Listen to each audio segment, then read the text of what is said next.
लोकसभा निवडणूक जी आहे ती तोंडावर आलेली आहे आणि भाजपची महाराष्ट्रातली पहिली यादी आलेली आहे आणि 20 लोकांना जी आहे ती संधी देण्यात आलेली आहे।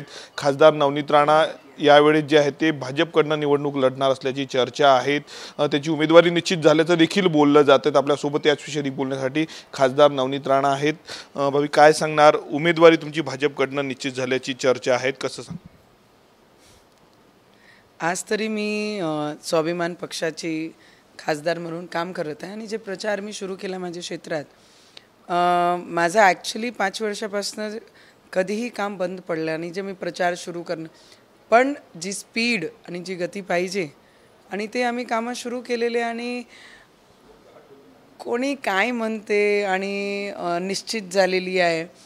मला असं वाटतं निश्चित व्हायचे पहिले आमची जी स्वाभिमानची जे लोक आहे, आमचे जे कोर कमिटीचे मेंबर्स आहे, आमचे पार्टीचे अध्यक्ष रवीजी आहे, मी तर फक्त त्यांच्या पक्षाची कार्यकर्ता म्हणून काम केलं आणि त्यांनी मला तेव्हाही समर्थन दिलं आणि मला पार्टीची तिकीट देऊन या मैदानात रिंगात उभा केला होता। तर मला वाटते की जेही निर्णय येणार आहे भविष्यात होणार आहे, आमचे जे नेते आहे ज्यांना मी मानते, आमचे अमित भाई, आमचे देशाचे प्रधानमंत्री नरेंद्र मोदीजी आणि देवेंद्र फडणवीसजी, आणि त्याच्यानंतर ते जशा बोलतील त्याच्यावर आम्ही आमची कोर कमिटी निर्णय घेईन, पण त्यांच्या पुढे आम्ही जाणार नाही एवढा निश्चित आहे। जवळपास राणा दाम्पत्याकडनं भाजपच्या तिकीटवर निवडणूक लढणे निश्चित झाल्याचं बोललं जातं, तशी तयारी देखील तुमची झाल्याचं बोललं जातं। माझी तयारी युवा स्वाभिमान जे पक्षाची जी तिकीट आहे त्याच्यावरच माझी तयारी गेल्या 5 वर्षापासून सुरू आहे आणि आजही सुद्धा मी त्याच प्रचार करत आहे। पण त्याच्यानंतर मी तेच सांगितलं की आम्ही ज्यांना आपले नेते मानतो असे आमचे अमित भाई, देवेंद्रजी आणि प्रधानमंत्री, आणि ज्या पक्षांनी मला उमेदवारी दिली 2014 आणि 19 मध्ये, असे आमचे युवा स्वाभिमानचे जे अध्यक्ष रवीजी ते आणि आमची कोर कमिटी निर्णय करतील।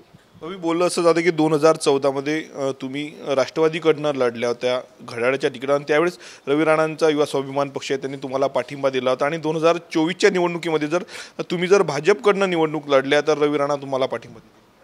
मी तेच आपल्याला सांगते, 2019 मध्ये 14चे आपण काउंटिंग केली तर 2019 मध्ये त्यांचे पक्षावर मी लढली आणि नॅशनलाइज पार्टीकडनं समर्थन त्यांनी मला केलं। तर कधी काय कशी होईल ते डिसिजन रवीजी घेतील, पण मी जे नेते ज्यांना मानताय त्यांच्यासमोर त्यांच्या पुढे मी जाणार नाही। काल उपमुख्यमंत्री देवेंद्र फडणवीस आणि रवी राणांची भेट झाली, कसं पाहताय भेट? मला वाटते बरेचशी चर्चा असते। 2014-19 मध्ये सुद्धा देवेंद्र फडणवीसजी आमच्या सोबत होते। हा अमरावतीकरांनाही माहीत आहे, महाराष्ट्राच्या नेत्यांनाही माहीत आहे की देवेंद्र फडणवीसजी 2019 मध्ये माझ्यासोबत कशा पद्धतीने होते, कशा त्यांचा पाठिंबा माझ्यासोबत होता आणि 24 मध्ये कोणती परिस्थिती, आजही मी NDA मध्ये आणि उद्याही मी त्यांच्यासोबत राहणार आहे। या पद्धतीने तुम्ही म्हणतात की 2019 मध्ये देवेंद्र फडणवीस आमच्या सोबत होते, तेव्हा महायुतीत त्यांचा उमेदवार अडसूड होते, अडसूड असताना देखील त्यांनी तुमच्यासाठी काम केलं, तुम्हाला पाठिंबा दिला, माझ्यासोबत होते। त्यांनी मला नेहमी, रवीजींना आणि आम्हाला दादांनी नेहमी सपोर्ट केला देवेंद्रजींनी, आणि त्यांच्यावर पूर्ण विश्वास आहे। आणि 2019ची रवीजींची जी इलेक्शनमध्ये तेव्हाही ते आमच्यासोबत होते, त्याच्यामध्ये काही डाऊट नव्हता। लोकांनाही सगळ्यांना माहीत होता की देवेंद्रजी यांच्या पाठीशी उभे आहे म्हणून, आणि दादा आजही आमच्यासोबत आहे आणि त्या सगळे लोकांच्या पुढे मी जाणारच नाही। मी सांगितलं आहे की आमचे नेते ते आहे आणि नेते जसं ठरवतील त्याच्यामध्ये आमचे रवीजी आहे, ते जसं सगळे मिळून ठरवतील तसेच मी या रिंगणात उतरणार आहे। MIM 5 ते 6 जागा निवडून आणणार आहेत महाराष्ट्रामध्ये असं त्यांच्या नेत्यांकडनं बोललं जातं, कसं पाहत? माझे छत्रपती शिवाजी महाराज आणि संभाजी महाराज यावेळीस महाराष्ट्रातून त्यांचा खातासुद्धा लोकसभामध्ये उघडणार नाही, आणि माझी महाराष्ट्राची जनता छत्रपती शिवाजी महाराजांना मानणारी आणि संभाजी महाराजांच्या विचारावर चालणारी जी जनता आहे महाराष्ट्रामध्ये, यावेळीस त्यांची जागा त्यांना दाखवून देणार आहे।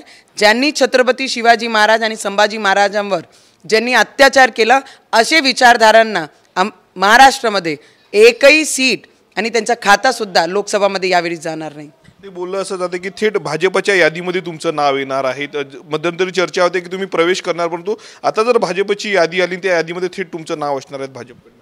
मला असं वाटतं देशाचे प्रधानमंत्री ज्या पद्धतीने देशासाठी काम करत आहे ते आयडल मानून या क्षेत्रामध्ये गेल्या 5 वर्षापासून मी काम करत आहे, आणि ज्यांची मेहनती, ज्यांची राजनीतिक जे एवढे वर्षापासून या क्षेत्रामध्ये काम करत असे आमचे अमित भाई, त्यांचे विचारवर चालण्याचं काम आणि देवेंद्रजींचे, तर कोणती यादीमध्ये कोणाचं नाव आहे हे माझे पक्षाचे जे अध्यक्ष रवीजी ते आणि आमचे कोर कमिटी ठरवतील. आणि त्याच्यानंतर जिथे हे लोक म्हणेन आणि आमचे नेता ज्यांना मी मानते नेता त्यांनी म्हटलं त्याच्या पुढे मी जाणारच नाही आहे.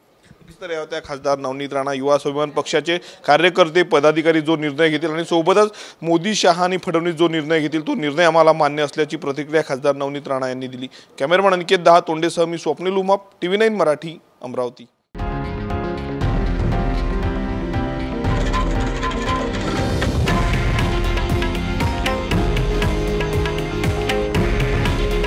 हे आहे देशातील नंबर 1 न्यूज नेटवर्क आणि आपण पाहत आहात TV9 मराठी. काळजी तुमची, हित महाराष्ट्राचं.